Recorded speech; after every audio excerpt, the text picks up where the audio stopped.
यो त तपाईँले देख्न सक्नुहुन्छ, यस्तो छ अवस्था हैन। भाँसेर पानीले गर्दाखेरि त्यो दामीसँग पल्ट्याएको छ हेर्नु त बिस्तारै बिस्तारै किन हाल्दाखेरि अब यहाँ ट्र्याक्टर धुनाले चाहिँ मन भइरहेछ। तर्न पनि सकेको छैन, गाह्रो छैन त कसरी तर्ने अब। सो हेलो गाइज, नमस्ते, वेलकम टु माई च्यानल। अनि तपाईँहरूलाई चाहिँ मेरो यो भ्लगमा स्वागत छ।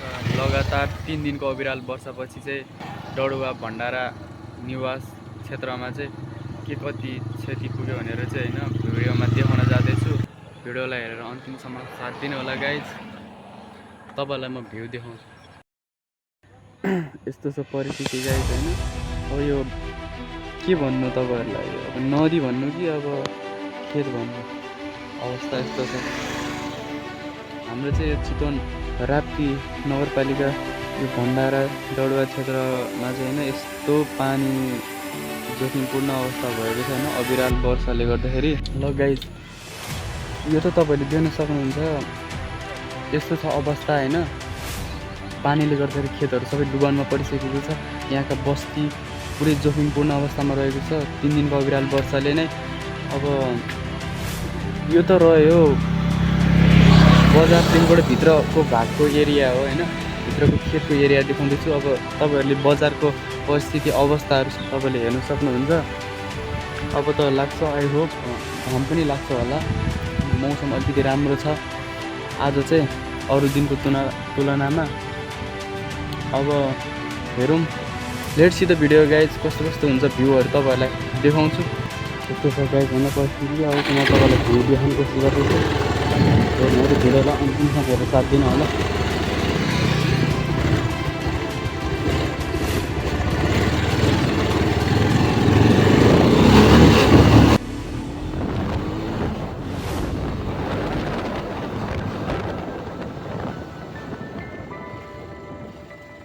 नदीको अवस्था यस्तो छ, यहाँ चाहिँ माछा मार्ने क्रम सुरु हुँदैछ होइन। बाढीहरू यस्तो आइरह। अब त्यो भ्यू चाहिँ एकदमै राम्रो आइरहेको छ गाइज होइन। एकदम भ्यू चाहिँ एकदमै आनन्दमय छ। तर त्यही पनि धेरै क्षतिहरू पुगेको छ नि त। सो म देखाउन जाँदैछु। चौरहरू यस्तो अवस्था छ, हिलोमय अवस्था छ। भ्यू चाहिँ एकदमै क्लियर आएको छ। तपाईँहरूले देख्न सक्नुहुन्छ भिडियोमा, म सबै देखाउने कोसिस गर्छु। Let's see the video guys.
So तपाईँहरूले देखिसक्नुभयो।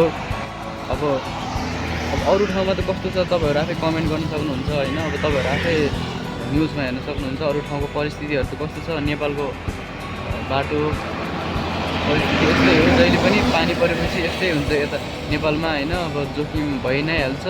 तैपनि मैले आफ्नो एरियाको चाहिँ देखाउन खोजेको थिएँ। भिडियो हेरेर कस्तो लाग्यो गाइज आफ्नो प्रतिक्रिया दिनु होला। बर्खा समय हो, झरी सरी सबै पर्छ, त्यही भएर आफ्नो जीवधनको सुरक्षा चाहिँ गर्नुहोस्, आफ्नो केयर गर्नु होला, आफ्नो ख्याल गर्नु होला। हस् त गाइज, बाई।